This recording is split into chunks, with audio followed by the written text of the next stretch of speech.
124 feet in centimeters. First of all, we need to know the value of 1 foot in centimeters. It's always 1 foot equals 30.48 centimeters. Now we have to multiply 30.48 by 124. Therefore, 124 feet times 30.48 centimeters equals 3779.52 centimeters.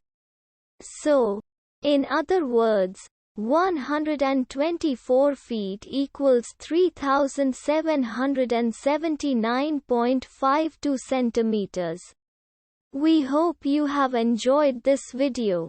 Please like and subscribe to our channel for more videos like this.